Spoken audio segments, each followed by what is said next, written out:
Hello again. Let's get into the Instant Farmer, chapter number 16.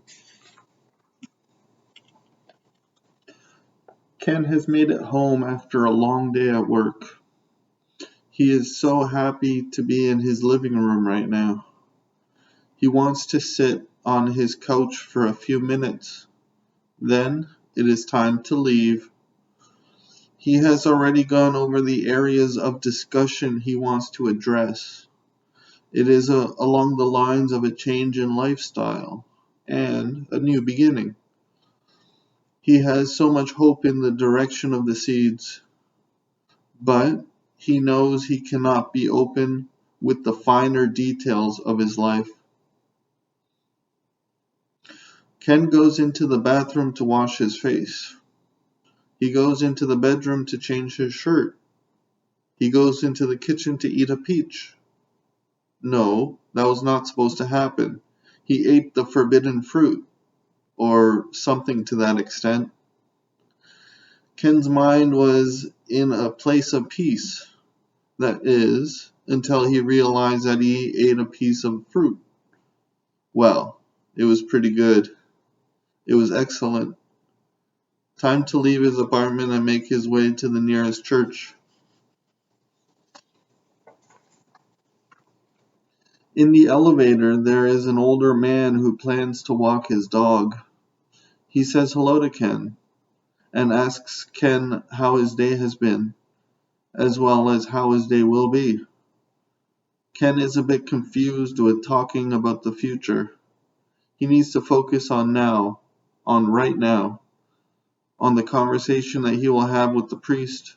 Maybe it wouldn't hurt to talk to this nice man. Ken says, "This is such a nice day. Glad you could enjoy it with your pet."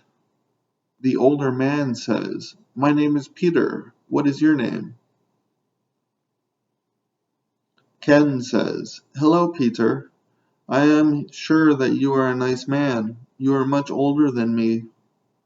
Peter says, "Are you getting out of the elevator on the ground floor?"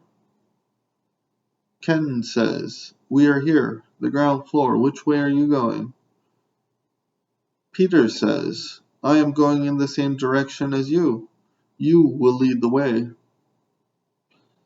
Ken says, "Lovely day for a walk." Peter says, "Yes, the weather is magnificent. I am long retired. Had this great position in a law firm for many years. My retirement is going well." Ken says, "I have a great position in an architectural firm. I am secretly thinking about quitting and becoming a mango farmer." Peter says, "It has always been a dream of mine to retire on a farm." Ken says, "I like you. We are neighbors. We should walk together more often. By the way, my name is Ken." Peter says, "Where are you headed?" Ken says, "Believe it or not, I am on my way to church. I need to see the priest for an issue." Peter says, "Well, you have dreams of becoming a mango farmer. I have always been talented at counseling. What is on your mind?" Ken says, "Lately, I have not been myself. I have been losing focus on my career. I am constantly distracted by delusional thoughts." Peter says, "Yes, I had a similar hurdle in my life. You are at a fork in the road of your life. You need to make a decision about something, and whatever you decide is going to create a difficult situation. Let me give you one piece of advice. You only get one chance at life. Time does not move backwards. The advice would be to hurry up in your chosen direction." Good luck, Ken. I'm going to finish walking my dog, then go home. Ken says, "Thank you for the time. I hope to see you again." My chosen direction. Yes, I must make a choice. It is my future. It is my destiny. So many thoughts are going through Ken's mind. He knows that the seeds will be difficult to explain. He needs to explain to the priest that his life is about to change. Wow, Peter was nice. Peter was exactly the person who Ken needed to talk to. It is amazing how life is exactly what you want it to be. Counseling. Peter gave him counseling. That and mentorship. The church is less than a block away. Ken notices the building and instantly starts to focus on how he will ask for help, how he will describe his situation, how he will discuss his potential options. Ken knows that he must make a decision, and that his decision will alter his life one way or another. Ken, ever so cautiously, steps into the church. He is desperately trying not to attract attention. He wants to take a look around and try to enjoy the roominess of the inside of the church. It is gorgeous. The wood pews have a slight shimmer to them.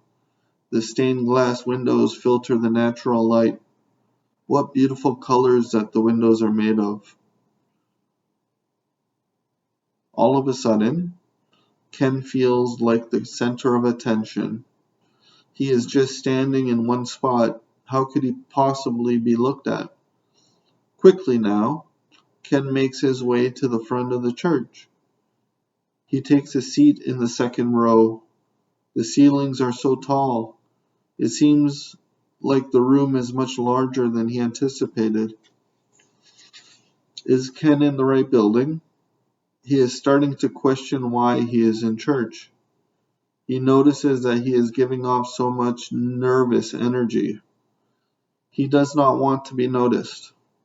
He reaches for a book that is near him.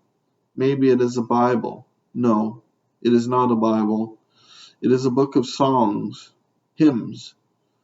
It has all the words to all the songs that they could potentially sing.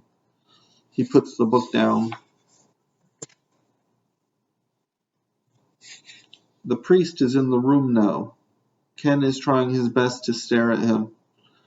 He is hoping that the priest will notice him. Yes, Ken has done it. Ken has gotten his attention. He calmly walks over to greet Ken. The priest says, "Hello, my name is Father Paul.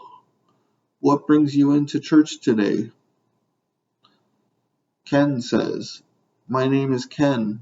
I am at a fork in the road in my life. I need some guidance." Father Paul says, "Yes, my child. How can I help you?" Ken says, "My life was as normal as can be a few days ago. I have been given the ability to change everything that I know, everything that I am." Father Paul says, "Are you not happy with the normal life?" Ken says, "I am happy. I was happy with my normal life. Yes, I was. But there is direction that is causing everything to change." Father Paul says, "I can only help as much as you will let me. What is bothering you?" Ken says, "I don't feel right being here. I need to go. Thank you for your time." Ken tries to get up and leave, but the priest has one more thing to say. Ken sits down so he can hear. Father Paul says, "You need to make a decision in your life. Once you make that decision, you need to embrace your new life." Ken looks at the priest as if he is from Mars. Ken is stunned. He is shocked. He is in complete disbelief. There is no way that Ken will spend another minute in church. He stands up, thanks the priest for his time, and quietly walks down the aisle and out the door. Wow, what has just happened? Embrace my new life? Wow. Ken is starting to talk to himself. Ken knows that he needs to get home right away. He wants to flush the seeds down the toilet. Rather than embrace his new life, he wants things to go back to the way they were, the way they are supposed to be. He has a good life. He is scared at what his future might be as a farmer. While Ken is on his way home, Sarah calls him on his cell phone. Ken says, "Hello, Sarah, how are you today?" Sarah says, "Hi, Ken. I want to call you and ask you out to dinner tonight. Do you want to go out in like 2 hours?" Ken says, "I am so glad that you called. I really like spending time with you." Sarah says, "Thanks for the compliment. How was work today?" Ken says, "I'm on my way home. I would love to meet you tonight. What restaurant do you want to go to?" Sarah says, "There is this trendy restaurant that always has a line to get in. I made reservations to eat there. Are you up for a fun evening?" Ken says, "Yeah, for sure. Absolutely. I really like you. I will meet you outside the restaurant in exactly 2 hours." Ken hangs up the cell phone. He is on his way home. Maybe he can wait to flush the seeds until after his date. Yeah, that sounds good. So, it is official. Ken will hold on to the seeds for a few more hours. Then, that is it. He needs to get rid of the seeds. That concludes this chapter. I hope you enjoyed listening. Again, if you want to read along with me, then you should pick up a copy of my ebook from Kindle. Goodbye until the next chapter.